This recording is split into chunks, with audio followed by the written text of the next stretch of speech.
الحمد للہ وکفا والصلاة والسلام علی عبادہ الذین اصطفیٰ خصوصاً علی افضلہم وخاتم النبیین محمد الامین وعلی آلہ وصحبہ اجمعین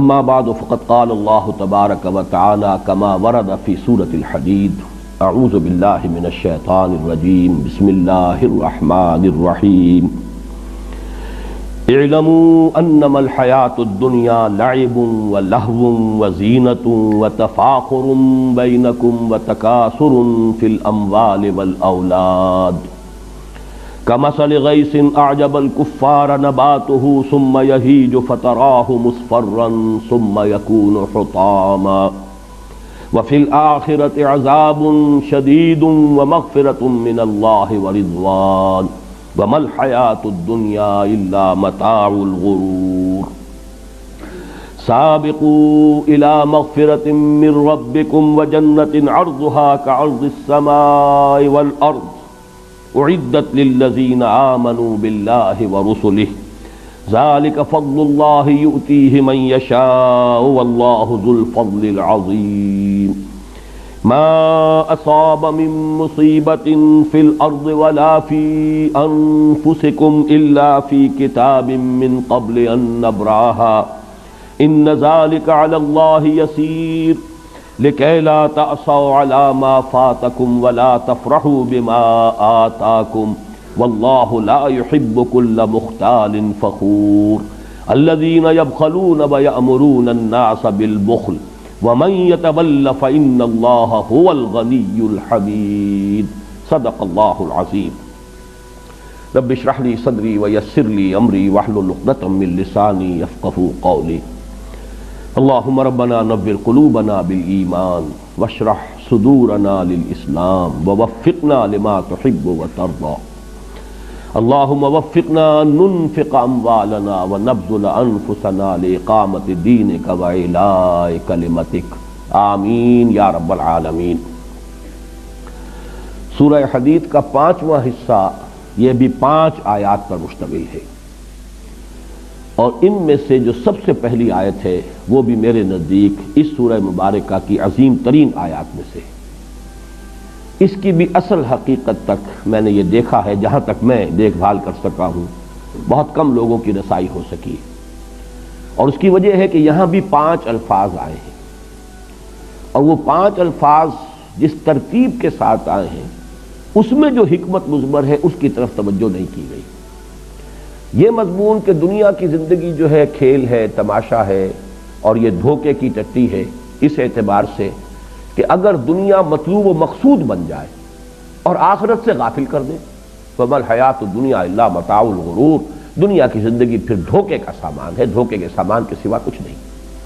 آپ کو اپنی اصل منزل، اپنا اصل گھر، اپنا اصل وطن بھول گیا۔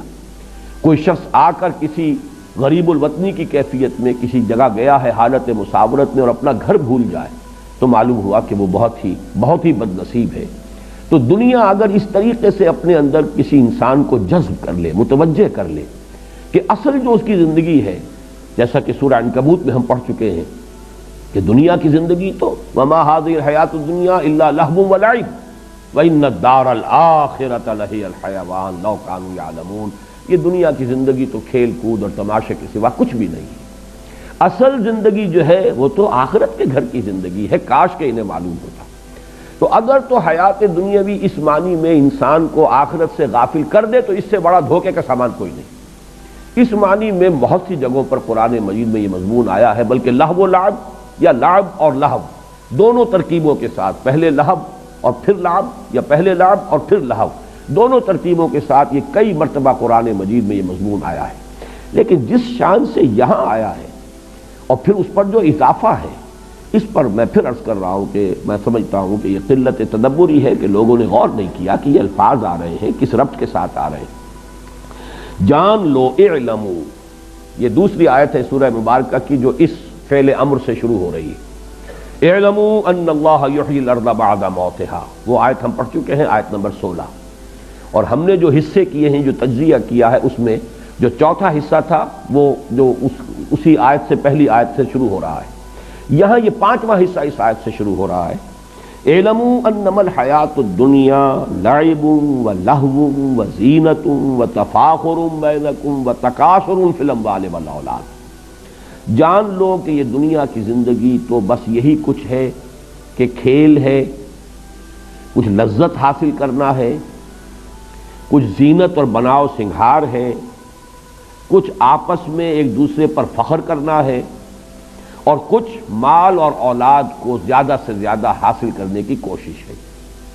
یہ گویا کہ 5 جو ہے الفاظ آئے ہیں، ان 5 کو ایک طرح سے رکھ کر بھی مضمون جو ہے بیان کیا جا سکتا ہے، لیکن اس کی جو اصل عظمت ہے وہ اس میں سمجھیے کہ یہ اصل میں حیات انسانی کے 5 ادوار ہیں جو اسی ترتیب کے ساتھ آتے ہیں، ورنہ محاورے میں عام طور پر لہو و لعب کا لفظ آتا ہے، پہلے لہو اور پھر لعب، اگرچہ دوسری ترتیب بھی قرآن میں ہے، لیکن ہم جب عام اردو زبان میں بھی گفتگو کرتے ہیں یا عربی میں بھی اگر محاورے کے طور پر آئے گا تو لہو و لعب، لیکن یہاں پر ترتیب آپ دیکھیے لعب و لہو و زینۃ و تفاخر بینکم و تکاثر فی الاموال والاولاد۔ انسانی زندگی کے یہ 5 ادوار ہیں۔ پہلا دور وہ ہے جب کہ زندگی صرف کھیل سے عبارت ہے، کوئی فکر نہیں، کوئی تشویش نہیں، کوئی اندیشہ نہیں، اپنے کھانے پینے کی فکر نہیں، وہ والدین کے ذمے ہے، بھوک لگے گی ماں کھلائے گی پلائے گی۔ بچے کے لیے زندگی صرف کھیل ہے، الا یہ کہ تکلیف ہو تو رو لے گا، کوئی احتیاج ہے تو بھی منہ بسورے گا اور وہ والدین جو ہے ان کو اپنی طرف متوجہ کرے گا، باقی اسے کسی اور شے سے کوئی فکر نہیں۔ اور یہ کھیل ابھی خالص معصومانہ کھیل ہوتا ہے، اس میں کوئی وہ جس کو سینشول گریٹیفیکیشن کہا جاتا ہے، کوئی تلذذ نہیں ہوتا، وہ کھیل ہے، معصومانہ کھیل۔ زندگی جو ہے اس وقت عمر کے اس دور میں سوائے اس سے کوئی اور شے جو ہے ان کے ذہن میں نہیں، ان کی سوچ کا، ان کے سارے فکر کا جو مرکز ہے وہ کھیل۔ اعلموا انما الحیات الدنیا لعب۔ اس کے بعد ایک سٹیج آتی ہے جسے آج کل آپ کہتے ہیں ٹین ایجر سٹیج، یہ نہایت خطرناک دور ہوتا ہے انسانی زندگی۔ اب یہاں کھیل صرف کھیل نہیں رہ جاتا، اس میں کچھ نہ کچھ تلذذ شامل ہوتا ہے، کوئی سینشول گریٹیفیکیشن آتی ہے۔ اسی عمر میں پھر جو ہے آدمی بہت سی غلط قسم کی آوارگیوں کے اندر بھی مبتلا ہو جاتا ہے۔ یہ دوسرا مرحلہ لہو، یہ لعب کے بعد لہو ہے۔ اب یہ صرف معصوم کھیل نہیں ہے بلکہ اس میں کچھ اور ایلیمنٹ بھی شامل ہو جاتا ہے۔ تیسری سٹیج آتی ہے زینہ، بناؤ سنگھار۔ یہ جب بھی کوئی 18 19 20 برس کا کوئی سجیلا جوان ہوگا یا اسی طریقے سے خاص طور پر لڑکیاں ہوں گی، ان کے لیے جو ہے سب سے زیادہ جو چیز ان کے ذہن پر سوار ہوتی ہے یہ کہ بالکل جو بھی فیشن کے مطابق لباس ہونا چاہیے، فیشن کے مطابق جو ہے وضع قطع ہونی چاہیے۔ اب اگر تنگ جو ہے موری کی پینٹس کا رواج ہو گیا ہے تو وہ جو ہے کسی طریقے سے بھی وہ چوڑے موری والا جو ہے وہ پینٹ پہننے کو تیار نہیں ہوگا، اور اگر کوئی رواج ہو گیا ہے چوڑے قسم کے پائچوں والی پتلون کا تو وہ دوسری نہیں پہنے گا۔ اس میں بناؤ سنگھار زینت، یہی گویا کہ ان کی سوچ، ان کے فکر، ان کی ساری جو احساسات ہیں، ان کی ساری نفسیات کے اندر سب سے نمایاں شے یہ ہو جاتی ہے۔ چوتھا دور آتا ہے وَتَفَاخُرٌ بَيْنَكُمْ۔ اب یہ دور ہے اصل میں کہ جس کو آپ کہیں گے کہ 25 تقریباً عمر سے لے کر اور 35 40 کی عمر تک، اس میں اصل شے ہوتی تفاخر۔ اب یہ ہے کہ انسان جو ہے فخر میں ایک دوسرے میں آگے نکل جائے۔ فخر مختلف چیزوں پر ہوگا، وہ فخر علم پر بھی ہو سکتا ہے، وہ فخر اپنے زہد اور عبادت گزاری پر بھی ہو سکتا ہے، وہ فخر دولت پر ہو سکتا ہے، مال پر ہو سکتا ہے۔ جیسے کہ آپ کو معلوم ہے پٹھانوں کے ہاں یہ بات مشہور ہے کہ اب اگر جو بھی ان کا مد مقابل ہے اس کے گھر پہ اگر کار آ گئی ہے نئے ماڈل کی تو اب پٹھان چاہے اپنی زمین گروی رکھے چاہے کچھ کرے، بہرحال اسی ماڈل کی یا اس سے بھی بہتر کار، اس سے بڑے سائز کی کار جب تک اس کے دروازے پر نہیں آئے گی اسے چین نہیں آئے گی۔ یہ ایک دور ہوتا ہے تفاخر بین، اپنی نسل پر ہے، عصبیت پر ہے، اپنی قبائلی جو برتری ہے اس کا احساس ہو رہا ہے۔ یہ ہے تفاخر بینکم۔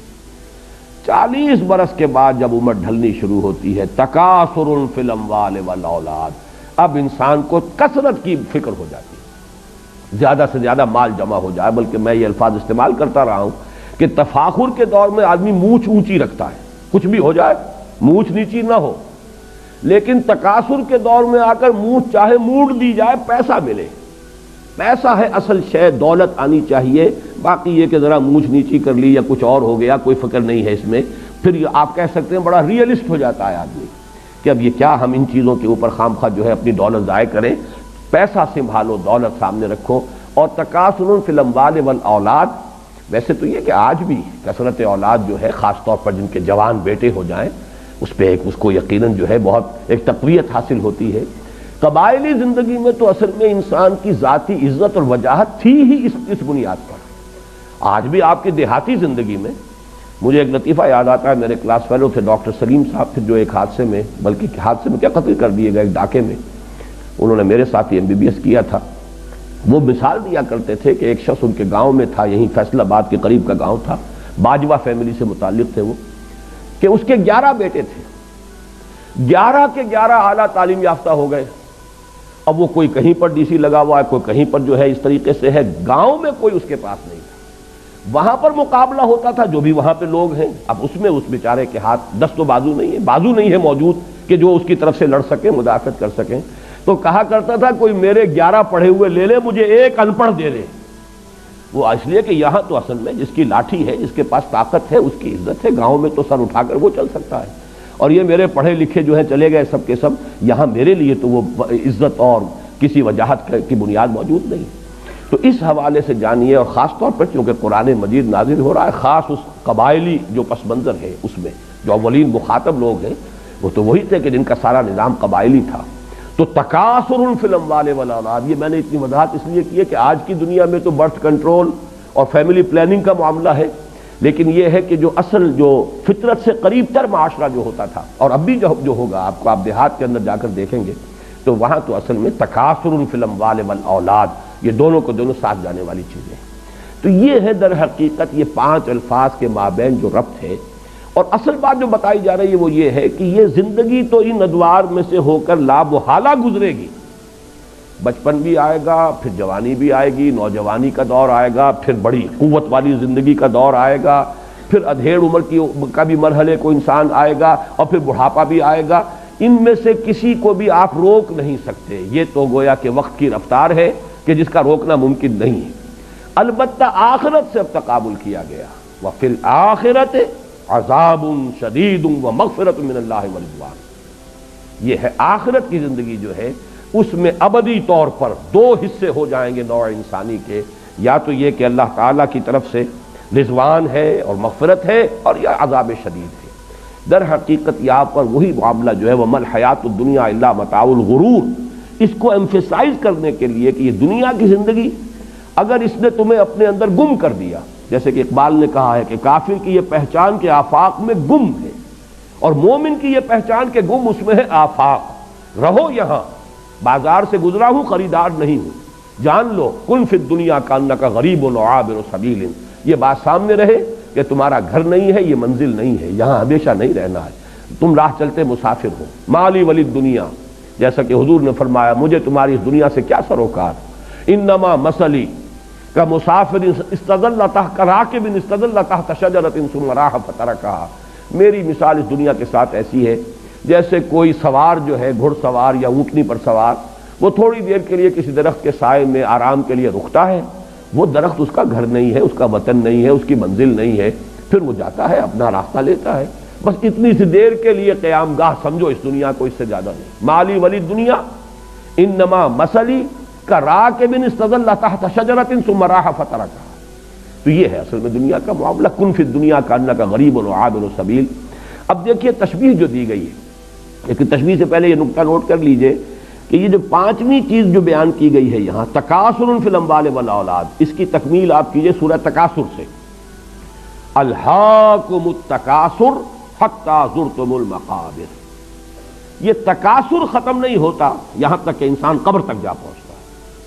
یہ وہ بڑی عظیم حقیقت ہے کہ انسان کے پاس چاہے دولت کے انبار ہو، اتنی بھی دولت ہو کہ کئی نسلوں کے بارے میں اطمینان ہو، آگے کئی پشتیں کھا سکتی ہیں آرام سے بیٹھ کر، لیکن بہتات جو دولت کی بہتات کی طلب ہے وہ ختم نہیں ہوتی۔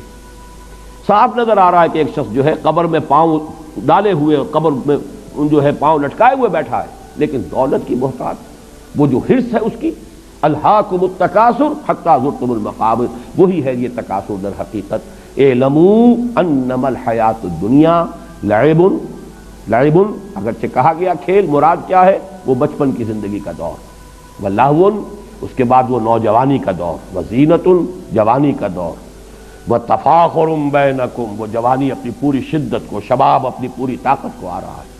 اس کے بعد ڈھلوان شروع ہوئی، وَتَكَاثُرٌ فِي الْأَمْوَالِ وَالْأَوْلَادِ۔ اب تمثیل پر غور کیجئے، کَمَثَلِ غَيْثٍ أَعْجَبَ الْكُفَّارَ نَبَاتُهُ ثُمَّ يَهِيجُ فَتَرَاهُ مُصْفَرًّا ثُمَّ يَكُونُ حُطَامًا۔ یہ وہی سائیکل، انسانی زندگی کا یہ سائیکل ہے۔ بچپن ہے، پھر اس کے بعد نوجوانی ہے، جوانی ہے، پوری طاقت کو پہنچنا ہے، شدت کو پہنچنا ہے، حتی اذا بلغ اشدہ، اور پھر اس کے بعد بڑھاپا ہے، ادھیڑ عمر ہے، بڑھاپا ہے۔ اسی طریقے سے یہ ایک نباتاتی سائیکل چل رہا ہے۔ کمثل غیث، جیسے مثال ہے بارش کی۔ اعجب الکفار نباتہ، یہاں پہ کفار کے لفظ کو اس کفر کے ساتھ اب سمجھ لیجئے۔ کفر کے لغوی معنی میں نے آپ کو بتایا تھے، دبا دینا، چھپا دینا، اور یہاں تقریباً اجماع ہے مفسرین کا، یہاں کفار سے مراد وہ کافر نہیں ہے کہ جو اللہ کا انکار کریں، یا رسول کا، یا آخرت کا، یا قیامت کا، یا قرآن کا۔ کفار سے مراد یہاں ہے جو کاشتکار ہے، اس لیے کہ کاشتکار بھی زمین میں بیج ڈالتا ہے، بیج کو دباتا ہے، پھر وہاں سے کھیتی جو ہے لہلہائے گی اور ابھرے گی۔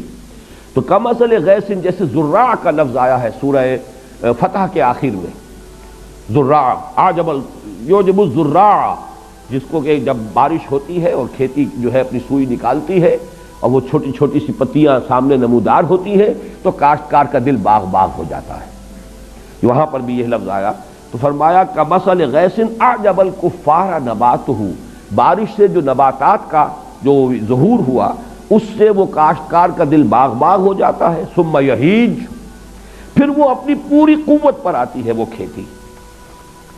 حاجہ یہیجو جو ہے یہ آتا ہے کسی چیز کے جوش مارنے کے لیے، چنانچہ کہا جاتا ہے حاجت دم، خون نے جوش مارا۔ حاج الفحل، نر اونٹ جو تھا وہ جوش میں آیا، بفر گیا۔ حیجت یا حیجت الشر والحرب والبعیر، کسی شے کو جوش دلانا، یہ حیج یحیج تحییجن آتا ہے۔ اسی کو نوٹ کیجئے کہ ایک لفظ اردو میں مستعمل ہے، اس کا مادہ ہیجان، ہیجان کی کیفیت، ہیجانی کیفیت۔ یہ حاجہ یہیجو سے لفظ ہیجان ہے، یہ جو ہماری ادبی جو لٹریری اردو ہے بہرحال اس کے اندر بہت معروف ہے۔ تو یہاں فرمایا کہ کھیتی ظاہر ہوئی، بارش ہوئی تھی، اب آپ نے دیکھا کہ اس کے بعد ہریاول جو ہے، سبزہ جو ہے معلوم ہوتا ہے کہ اس جو بالکل بے آب و گیا ریت پڑا ہوا تھا، بے آب و گیا مٹی تھی، اس کے اندر اب سبزہ نمودار ہو گیا۔ پھر اس کے بعد ثم یہیج، پھر وہ فصل جو ہے لہلہاتی ہے، اپنی پوری قوت کو آتی ہے، جوش مارتی ہے۔ فتراہ مصفرا، پھر تم دیکھتے ہو زرد پڑ گئی۔ کچھ دیر کے بعد اب وہ چاہے گھاس بھی تھی، وہ کچھ عرصے کے بعد وہ گھاس جو ہے وہ زرد پڑ جائے گی۔ کھیتی بھی جب پختگی کو آتی ہے، اب جیسے کہ گیہوں کی فصل ہے، شروع میں تو وہ بڑا ہریالی کا منظر نظر آئے گا، لیکن جب فصل پکنے پہ آئے گی ثم تراہ فتراہ مصفرا، تو تم اس کو دیکھتے ہو کہ اب وہ زرد پڑ گئی ہے۔ ثم یکون حطاما، پھر وہ فصل کٹ گئی تب بھی، اور اگر صرف چراگاہ کی دنیا میں آپ کو معلوم ہے کہ بہت بڑے بڑے رقبے ہیں چراگاہوں پر مشتمل ہے، کوئی فصل نہیں ہوتی وہاں۔ یہ سارا سینٹرل ایشیا کے جو پلینز ہیں رشیا کے، میں بہت بڑے رقبے جو ہیں اس طرح کے ہیں، اور جو اسٹیپس کہلاتی ہیں، کہ جو یہ سطح مرتفع کی جو ڈھلوانے ہوتی ہیں جن پر سب سے زیادہ قوی لوگ پیدا ہوتے ہیں، یہ تمام لوگ جو پہاڑی سطح مرتفع کے علاقوں کے رہنے والے، یہ منگولز بھی وہیں کے تھے۔ پھر اسی طریقے سے یہ مرہٹا جو ہے ہندوستان کے اندر، یہ بھی وہ سطح مرتفع دکن کی جو ہے اس کے لوگ ہیں، کہ ان کے ہاں بس کام یہی ہے کہ وہ ان کے جو بھی جانور ہیں، وہ بارش ہوئی اور وہ سبزہ ہوا اور اس کے اوپر وہ چرتے پھر رہے ہیں، اور باقی یہ کہ اس گھوڑے کے اوپر سوار ہو کر یہی قبائل تھے کہ جو پھر نکلتے تھے تو دنیا میں کوئی ان کا مقابلہ نہیں کر سکتا تھا۔ وہ اٹیلا ہو، وہ چنگیز ہو، کہاں سے چل کر کہاں پہنچا ہے، یہ تمام کے تمام یہ حقائق جو ہیں ہسٹوریکل ایچ جی ویلز نے بڑی خوبصورتی سے بیان کیے۔ بہرحال یہاں پر یہ دیکھیے کہ اس کے بعد کیا ہوتا ہے، وہ سبزہ بھی ہے تو پھر کچھ عرصے کے بعد وہ دھوپ کی وجہ سے وہ جل جائے گا، زرد ہو جائے گا، اور وہ بھربھرا سا ہو کر پھر وہ پاؤں تلے روند آ جائے گا، اور کچھ عرصے کے بعد مٹی ہو کر مٹی میں مل جائے گا، پھر اس کا کوئی وجود ہی نہیں ہوگا۔ وہ سبزہ، وہ ہریالی، وہ تر و تازگی وہ ختم ہوئی، پھر معلوم ہوا کہ پھر وہی خاک اڑ رہی ہے، پھر وہی ویرانی ہے، پھر وہی ریگزار کا ایک منظر ہے۔ اور چونکہ عرب کا پس منظر ہے خاص، جس میں کہ یہ قرآن مجید نازل ہو رہا ہے، تو یہ پورا کا پورا اس کا پس منظر واضح ہو گیا۔ تو جیسے یہ سائیکل ہے، اب ہمارے ہاں فصلوں کا معاملہ ہوتا ہے، بیج ڈالا ہے، باقاعدہ فصل ہوئی ہے، لیکن وہاں بھی تو یہ ہوگا، فصل جب کٹ جاتی ہے تو کیا ہوتا ہے، اس کے بعد تو وہاں پر یہی ہے کہ کچھ تھوڑا بہت جو ہے وہ اڑتے پھر رہے ہیں، وہ تنکے ہیں کہ جو توڑی کے تنکے ہیں، توڑی بھی اگر فرض کیے جمع کر لی گئی ہے تو کہیں کہیں جو اس کے باقیات الصالحات ہیں وہ ہیں، ہوا انہیں لیے پھر رہی ہے۔ اب وہ منظر خوشنما نہیں رہا۔ یہ سائیکل ہے نباتاتی جو اس دنیا میں چند مہینوں کی سائیکل ہوتی ہے، لیکن یہ کہ انسان کی زندگی کا یہی سائیکل ہے۔ جس گھر میں بھی نئی ولادت ہوئی ہے، بچہ پیدا ہوا ہے، خوشی کے شادیانے بجائے جا رہے ہیں، خوشیاں منائی جا رہی ہیں، پھر وہ بچہ بڑھا ہوتا ہے، پھر اس میں طاقت آتی ہے، وہ جوانی کو پہنچتا ہے، اس کی امنگیں ہیں، اس کے ولولے ہیں، اس میں تفاخر پیدا ہوتا ہے، زینت و تفاخر، پھر یہ کہ اس کی جو ہے ایک ڈھلوان آتی ہے۔ اب چہرے پر بھی زردی آتی ہے، فتراہ مصفرن، چہرے پر جھریاں پڑ رہی ہیں، بال جو ہے سیاہ نہیں رہے، سفید ہو گئے ہیں، ہو کے آخر کار بڑھاپا آئے گا، موت آئے گی اور وہ قبر میں اتار دیے جائیں گے اور کچھ عرصے کے بعد مٹی ہو کر مٹی میں مل جائیں گے۔ تو یہ ہے وہ سائیکل، ہیومن لائف سائیکل، اور یہ ہے وہ نباتاتی سائیکل جو ہے بوٹینیکل سائیکل۔ ان دونوں میں بڑی گہری مناسبت ہے، اور اس آیت کریمہ کا جو اصل حسن ہے معنوی وہ اسی میں مضمر ہے کہ یہ سٹیجز ہیں۔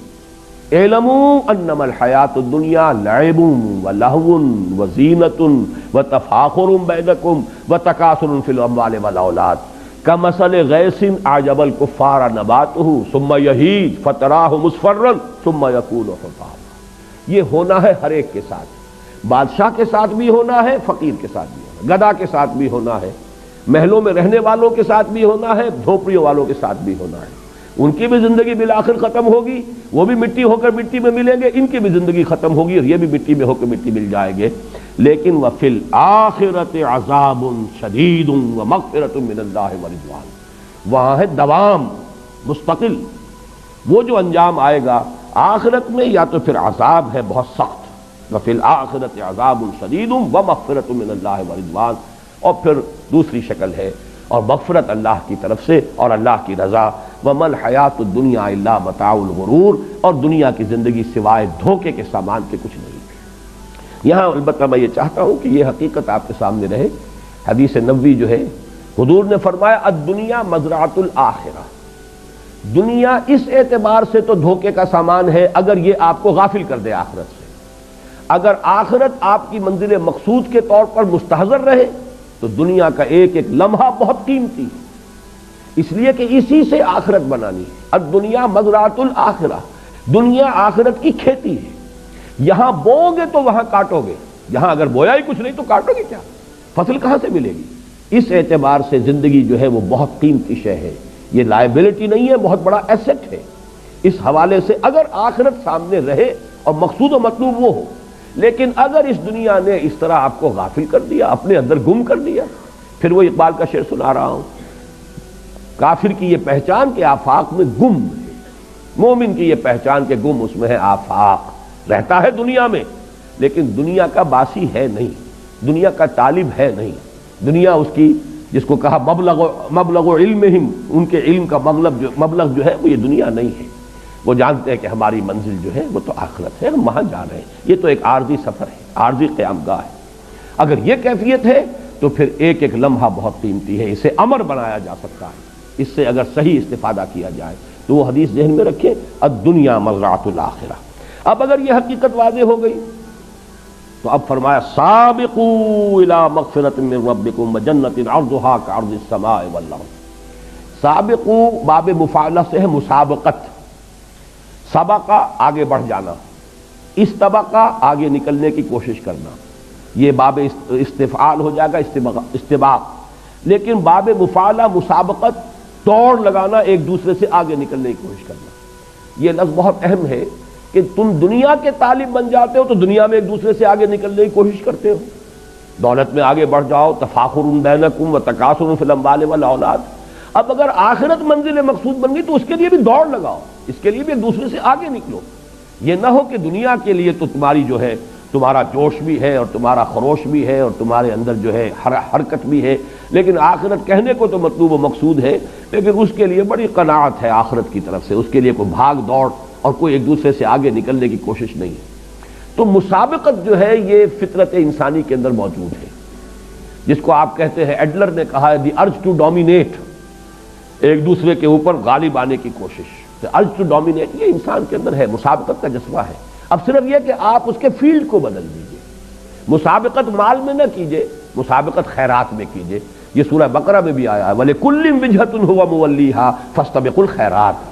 دیکھو ہر ایک نے کوئی نہ کوئی اپنا ہدف مقرر کیا ہوا ہے جس کی طرف وہ پیش قدمی کر رہا ہے، محنت کر رہا ہے۔ تو اے مسلمانوں، تمہارا مسابقت کا معاملہ اور استباق جو ہے تمہارا وہ ہونا چاہیے خیرات، حسنات، نیکیوں کے لیے، بھلائیوں کے لیے، انفاق میں، جہاد فی سبیل اللہ میں آگے سے آگے بڑھ کر سرفروشی کرو، آگے سے آگے بڑھ کر انفاق کرو، ایک دوسرے سے نکلنے کی کوشش کرو۔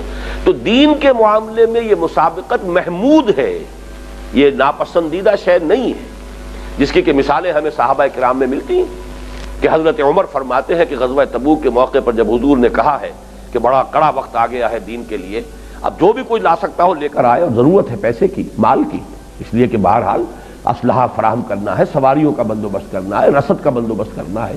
تو حضرت عمر فرماتے ہیں کہ اتفاقاً اس وقت میرے پاس دولت بہت تھی۔ یہ اتفاقاً کا لفظ سمجھ لیجئے کیوں تھی؟ اس لیے کہ کاروباری آدمی جو ہوتے یہ سب تاجر تھے، عرب کے سب لوگ مہاجرین سب کے سب تاجر تھے۔ تاجر کو ہاں یہ ہوتا ہے کہ کبھی تو جس کو آپ کہتے ہیں لیکویڈیٹی، کبھی تو وہ اتنی ہوتی ہے، کوئی اتنی رقم موجود ہے، اویلیبل ہے، ورنہ یہ کہ آپ کی رقم انویسٹڈ ہے، آپ چاہتے بھی نکالنا نہیں نکال سکتے، لیکن کسی وقت یہ کہ آپ کے پاس دولت جو ہے کیش کی شکل میں یا اویلیبل مال کی شکل میں موجود ہے۔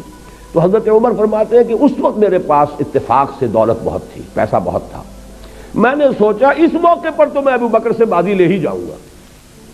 تو دیکھیے یہاں وہ مسابقت کا جذبہ ہے، لیکن مسابقت فی الخیرات، فاستبقوا الخیرات۔ تو میں نے یہ کیا کہ اپنی ساری جو بھی تھی میرے ایسٹس تھے، 2 حصے کیے، ایک حصہ لا کے حضور کے قدموں میں ڈال دیا۔ اب منتظریں دیکھیں آج کیا ہوتا ہے، استباق تو ہو رہا ہے، مسابقت تو ہو رہی ہے۔ حضرت ابو بکر جو لائے ہیں تو پوچھا حضور نے کہ کیا چھوڑا گھر والوں کے لیے؟ عرض کیا کچھ نہیں چھوڑا، جو کچھ تھا لیا۔ تو حضرت عمر فرماتے، اب دیکھیے یہاں پر کوانٹٹی کا ایلیمنٹ نہیں آئے گا، جو کچھ تھا لے آئے، چاہے وہ کم ہو، اس کی کوئی ہمیں اس کی تفصیل نہیں معلوم کہ کتنا کچھ لائے تھے اور حضرت عمر کتنا لائے تھے، لیکن وہ جتنا بھی لائے تھے وہ کل کا کل تھا، اور حضرت عمر جتنا بھی لائے تھے وہ نصف تھا۔ نصف تو نصف رہے گا، کل کے برابر نہیں ہو سکتا۔ تو حضرت عمر فرماتے اس روز میں نے جان لیا کہ ابو بکر سے آگے بڑھنا ممکن نہیں ہے، رضی اللہ تعالی عنہما۔ تو یہ ہے اصل میں فاستبقوا الخیرات، سابقوا، دوڑو، آگے نکلو۔ اور اس کی بڑی پیاری حدیث بھی موجود ہے، حضور نے فرمایا دیکھو دنیا میں اس کو دیکھا کرو جو تم سے پیچھے ہو، اور دین میں اس پر نگاہ رکھو جو تم سے آگے ہو، اس لیے کہ جو آگے ہے دین میں اس کو دیکھو گے تمہارے اندر بھی جذبہ ابھرے گا، یہ اگر اتنی کچھ کر رہا ہے میں بھی کر سکتا ہوں، میری ہی طرح کا انسان ہے۔ اور اگر جو پیچھے ہے دین میں اس کو دیکھو گے تو سمجھو گے میں جو کر رہا ہوں بہت کر رہا ہوں، اس لیے کہ اس نے تو یہ بھی نہیں کیا، میں نے تو یہ کچھ تو کر لیا، تو اس سے آپ کی ترقی رک جائے گی۔ دنیا میں اگر آگے والے کو دیکھیں گے تو آپ میں جذبہ ابھرے گا کہ آپ دنیا کمانے کے لیے اور مزید محنت کریں، پیچھے والے کو دیکھیں گے تو قناعت پیدا ہوگی۔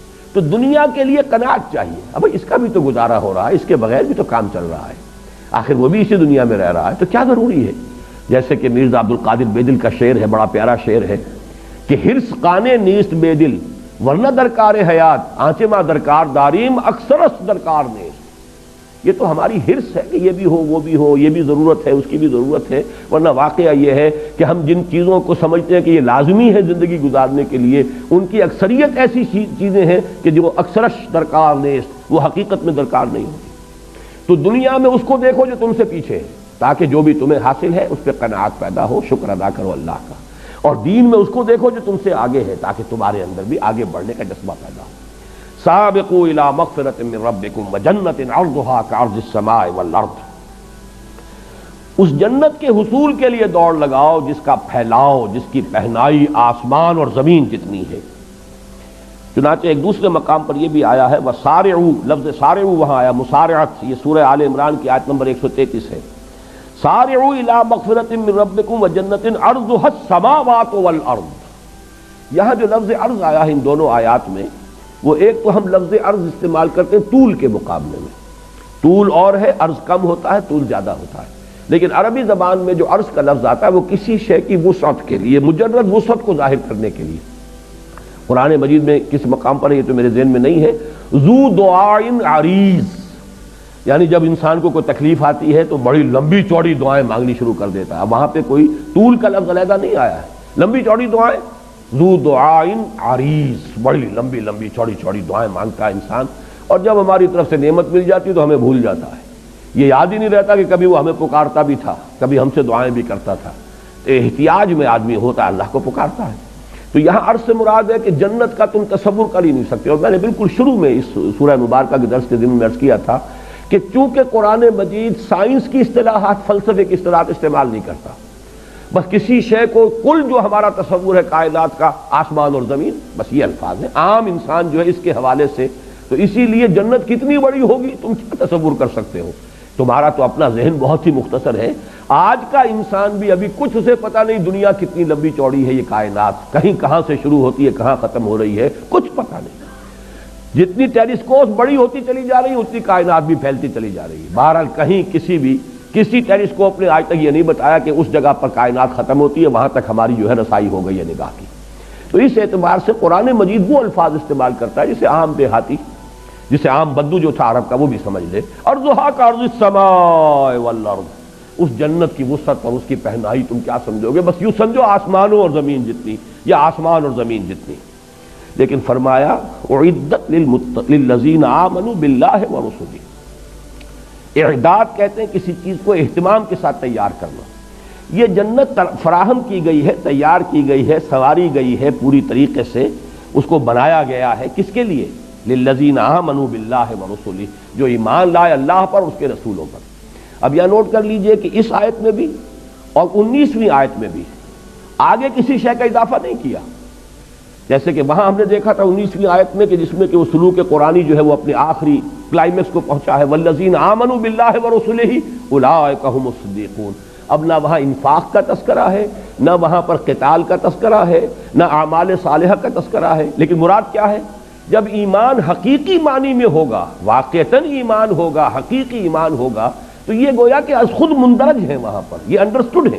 اس ایمان کے ساتھ انفاق بھی ہوگا، اس ایمان کے ساتھ قتال بھی ہوگا، اس ایمان کے ساتھ جہاد بھی ہوگا، اس ایمان کے ساتھ اعمال صالحہ بھی ہوں گے، اس ایمان کے ساتھ نماز، روزہ، حج اور زکوٰۃ بھی ہوں گے، یہ سب کچھ ہوں گے۔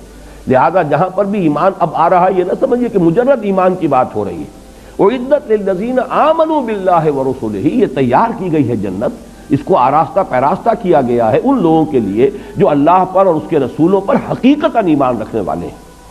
ذالک فضل اللہ یؤتیہ من یشاء، اور یہ اللہ تعالیٰ کا فضل ہے، جس کو چاہے گا دے گا۔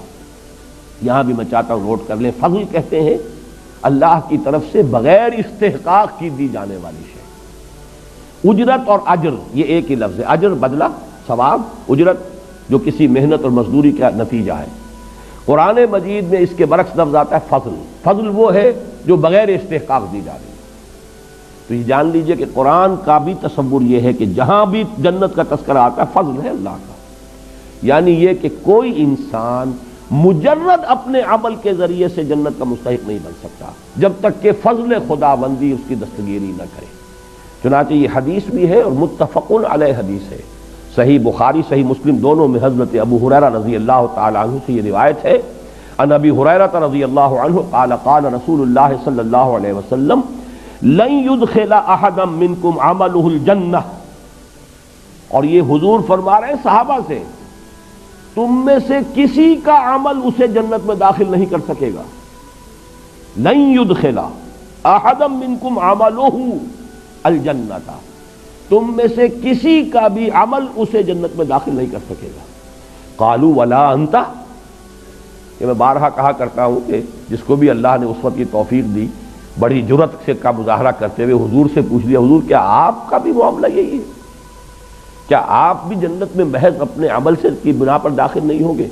فرمایا قال ولا انا الا ان يتغمدني الله منه بفضل ورحمہ، میں بھی مجرد اپنے عمل کی بنیاد پر نہیں بلکہ الا یہ کہ اللہ تعالیٰ اپنے فضل اور رحمت سے مجھے ڈھانپ لے، اپنے فضل اور رحمت کے سے ڈھانپ لے گا تو جنت میں داخلہ ہو۔ اب یہ ایک انتہائی بات ہے جو حضور نے اپنے بارے میں فرما دی، لیکن بات سمجھانی یہ ہے کہ کبھی بھی اپنا استحقاق نہ سمجھیے جنت، اپنی امکانی حد تک کام کر کے پھر بھی فضل خداوندی کا ہی یہ معاملہ جو ہوگا، جیسے کہ اہل جنت کا ترانہ نقل ہوا، جب جنت میں داخل ہوں گے تو کہیں گے الحمدللہ الذی ہدانا لہذا، اس اللہ کا شکر ہے جس نے اسے ہمیں یہاں تک پہنچا دیا، اس نے پہنچایا۔ وما كنا لنهتدي لولا ان هدانا اللہ، اور ہم ہرگز یہاں نہ پہنچ پاتے اگر اللہ ہی ہمیں نہ پہنچاتے۔ تو یہ لفظ فضل کے حوالے سے اس بات کو نوٹ کر لیجئے، ذالک فضل اللہ یؤتیہ من یشاء واللہ ذو الفضل العظیم، اللہ بہت بڑے فضل کا مالک ہے۔ اب اس کے بعد جو آیات ہیں اگرچہ تعداد میں کئی ہیں لیکن مجھے ابھی اس کو بیان کرنا ہے، یہ ایک مضمون ہے جو اس سے پہلے سورہ تغابن میں بڑی وضاحت سے آ چکا ہے۔ یہاں اگرچہ لفظاً زیادہ تفصیل ہے، وہاں معنن کم الفاظ میں یہ بات آ چکی ہے، تفصیل میں وہاں بیان کر چکا ہوں۔ اس دنیا کی زندگی میں انسان بہت متاثر ہوتا ہے حوادث، آفات جو ہے سماوی بھی ہوتے ہیں، بڑے پیمانے پر آ جاتے ہیں، بڑا زلزلہ آ گیا، ہزاروں انسان جو ہے اس میں ختم ہو گئے، مکان دھس گئے، یا سیلاب آ گیا جو ہمارے ہاں پچھلے دنوں بھی آیا تھا، کتنے لوگ ہیں اس سیلاب کے اندر گھر گھروندے بہہ گئے، گھر ختم ہو گئے، لوگ ڈوب گئے، فصلیں کتنی بڑے بڑے رقبے کے اوپر کھڑی ہوئی تباہ و برباد ہو گئی، یا کسی انسان کے اپنے اندر کوئی بیماری آ گئی اچانک بیٹھے بٹھائے، کوئی خیال ہی نہیں تھا، معلوم ہوا کینسر ہے، معلوم ہوا کہ یہ تو فلاں چیز ہے، ہارٹ جو ہے اتنے پرسنٹ بلاکڈ ہے۔ تو یہ ساری چیزیں اچانک آتی ہیں انسان پر۔ تو حوادث چاہے وہ ذاتی طور پر آ رہے ہوں، بیٹھے بٹھائے کوئی انسان کسی مقدمے میں پھنس گیا ہے، خواہ ایسے ہی لوگ لپٹ جاتے ہیں بغیر کسی اس کے کہ کوئی ان کا اپنا ارادہ ہو، اور یہ کہ اس کی وجہ سے پریشانی ہو رہی ہے۔ تو ما اصاب من مصیبت فی الارض ولا فی انفسکم، نہیں نازل ہوتی کوئی نازل ہونے والی، لفظ مصیبہ جو ہے یہ تو نازل ہونے والی شے، پڑھنے والی شے، اصابہ یصیبو، اصابہ یصیبو سے مصیبن، یہ گویا کہ اس میں فاعل ہے، مصیبت مؤنث ہو گیا، پڑھنے والی شے، جو بھی کیفیت مجھ پر یا آپ پر وارد ہوتی ہے، چاہے وہ اچھی ہو، چاہے بری ہو، چاہے تکلیف دہ ہو، چاہے مسرت بخش ہو، جہاں تک لغوی تعلق ہے اس لفظ کا وہ ساری چیزیں اس میں شامل ہو جائیں گی۔ تمام حوادث، تمام واقعات جو بھی ہم پر کیفیات وارد ہوتی ہیں وہ سب کی سب اس میں آ جائیں گی۔ لیکن عام طور پر یہ لفظ جو ہے استعمال ہوتا ہے تکلیف دہ چیزوں کے لیے، ناگوار چیزوں کے لیے، ناپسندیدہ چیزوں کے لیے۔ ما اصاب من مصیبت فی الارض ولا فی انفسکم، یہاں تفصیل کر دی گئی۔ مصیبتیں دو قسم کی ہیں، یا تو زمین میں نازل ہوئی، بڑے پیمانے پر ہوئی، سماوی یا آفاقی کوئی مصیبت آئی ہے، ولا فی انفسکم، نہ تمہاری اپنی جانوں میں کوئی تکلیف ہے، بیماری ہے، کوئی اور عارضہ ہے، کوئی حادثہ ہو گیا ہے، اس میں آدمی کا کوئی عضو جو ہے وہ کٹ گیا ہے، کوئی اور مسئلہ ہوا ہے، الا فی کتاب من قبل ان نبرأها، مگر یہ کہ وہ ایک کتاب میں موجود ہے اس سے پہلے کہ ہم اسے ظاہر کریں، ہم اس کو وجود میں لائیں، ہم اس کو خلعت وجود سے سرفراز کریں۔ اب چونکہ فلسفہ وجود سے متعلق بحث ہم کر چکے ہیں پہلے حصے میں بہت زیادہ، تو یہاں میں چاہتا ہوں کہ ذرا یہ نبرا کے حوالے سے بھی بات سمجھ لیں۔ اللہ تعالیٰ کا ایک اسم گرامی ہے الباری، الخالق الباری المصور، وہ جو گلدستہ قرآن مجید میں 16-17 اسماء جو ایک جگہ آئے ہیں 3 آیات میں، اسی میں یہ الباری بھی آیا ہے۔ تیسری آیت کے اندر پھر یہ هو اللہ الخالق الباری المصور له الاسماء الحسنى، تو اللہ تعالیٰ کی یہ شان ہے کہ وہ باری ہے۔ باری کے معنی کیا ہے؟ عام طور پر جب خالق کے ساتھ لفظ باری آتا ہے تو اکثر لوگوں نے اس کا یہ نقشہ پیش کیا ہے کہ خلق کہتے ہیں ذہنی طور پر کسی شے کی منصوبہ بندی، نقشہ بنا دینا، اور پھر یہ کہ باری ہے پھر اس کو پوری طریقے سے ظاہر ایک شکل جو ہے اس کو عطا کر دینا، اور یہ ہوتا ہے ہر ہماری انسانی تخلیق میں بھی یہ ہوگا۔ کوئی مصور ہے، اس کے ذہن میں پہلے خاکہ بن جاتا ہے، پھر وہ اسے صفحہ کرتاس پر لاتا ہے یا جو بھی اس کا کینوس ہے اس کے اوپر اس کو اتارتا ہے۔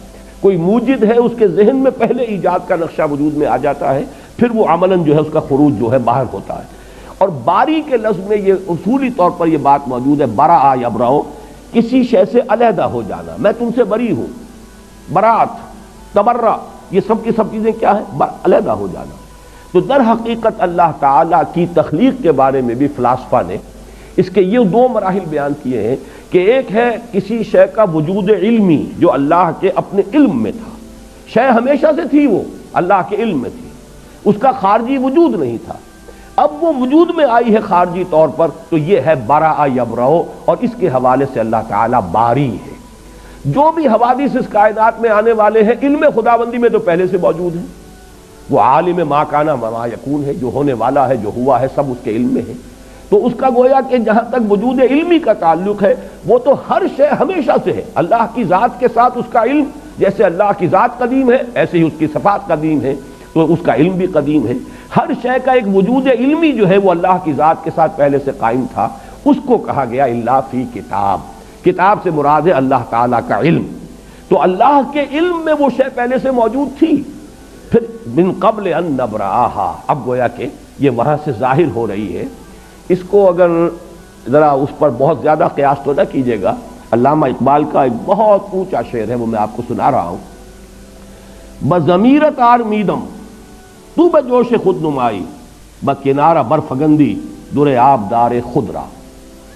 اے اللہ میں تو تیرے اندر، تیرے وجود کے اندر بڑے آرام سے تھا.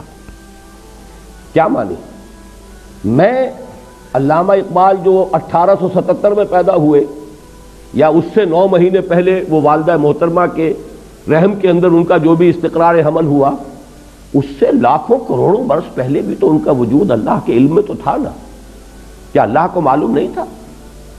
تو وجود جو ہے اس اعتبار سے وجود علمی جو ہے میرا، بضمیرت آرمیدم، میں تیرے وجود کے اندر، تیرے علم میں بڑے آرام میں تھا. مجھے تو کوئی چنتا نہیں، کوئی تشویش نہیں، کوئی فکر نہیں. بضمیرت آرمیدم تو بجوش خود نمائی، بکنارہ برفگندی در آبدار خضرا. یہ جو تمثیل لائے ہیں کہ جیسے سیپی ہوتی ہے، سیپ، اس کے اندر موتی پروان چڑھ رہا ہے. جب موتی بن جاتا ہے تو سیپ خود کھلتی ہے اور موتی کو باہر پھینک دیتی ہے. گویا کہ اس کے وجود میں جو ایک قیمتی شے پروان چڑھ رہی تھی، اب وہ اس کا ظہور چاہتی ہے نا. وہ اگر سیپی کے اندر ہی وہ موتی گم رہے تو ظاہر بات ہے اس کا حسن کس نے دیکھا؟ جنگل میں مور ناچا کس نے دیکھا؟ اس سیپی کے اندر اعلیٰ سے اعلیٰ، قیمتی سے قیمتی موتی جو ہے وہ پڑا ہوا ہے، تو کس نے دیکھا؟ کون اس کے حسن کی تعریف کرے گا؟ تو سیپی خود کھلتی ہے اور کھل کر اور اس میں سے وہ موتی باہر نکلتا ہے، جسے پھر ہمارے غواص جو ہیں وہ جا کر سمندر کی تہہ سے نکال کے لاتے ہیں. تو تو نے خود سیپی کی طرح مجھے اپنے وجود سے باہر، یعنی میرا وجود مادی جو ہے، جو اس وقت میں شیخ محمد اقبال، علامہ ڈاکٹر شیخ محمد اقبال ول شیخ نور محمد کے نام سے جو میں اس دنیا میں اس وقت ہوں، تو یہ تو اصل میں تو نے اپنی خلاقی کے ظہور کے لیے اس کائنات کو پیدا کیا. جیسے کہ وہ حدیث ہے کہ کنت کنز مخفیا فاحببت ان اعرف فخلقت الخلق. تو اس طریقے سے اس پورے فلسفے کو سمجھ لیجئے. لفظ برا کے حوالے سے یہ پوری حقیقت واضح ہو جائے گی. بدقسمتی سے ان چیزوں پر غور کا حق ادا نہیں کیا گیا. تو من قبل ان نبراہا، اس سے پہلے کہ ہم اسے ظاہر کریں، اسے وجود بخشیں، یہ تمام چیزیں ہمارے علم قدیم میں موجود تھیں. ان ذالک علی اللہ یسیر، یہ تمہیں تو بڑی مشکل بات معلوم ہوگی کہ ساری چیزیں ہی کسی کے علم میں ہوں، لیکن تم اللہ کی صفت، جیسے اللہ کے وجود اور ذات کو نہیں سمجھ سکتے، اس کی صفات کو بھی نہیں جان سکتے. واقعہ یہ ہے، جیسا کہ میں شروع میں عرض کر چکا ہوں، صفات کی کیفیت اور کمیت دونوں ہمارے احاطہ ذہنی سے خارج ہے. ان ذالک علی اللہ یسیر، یہ اللہ کی بات ہو رہی ہے، تمہاری بات نہیں ہو رہی. یہ اللہ پر بہت آسان ہے. لِكَيْ لَا تَعْصَوْا عَلَىٰ مَا فَاتَكُمْ، نتیجہ یہ ہے جو نکالنا ہے، تاکہ تم افسوس نہ کیا کرو اس پر جو تمہارے ہاتھ سے جاتا رہے. یہ اللہ کی طرف سے حوادث آتے ہیں امتحان کے لیے.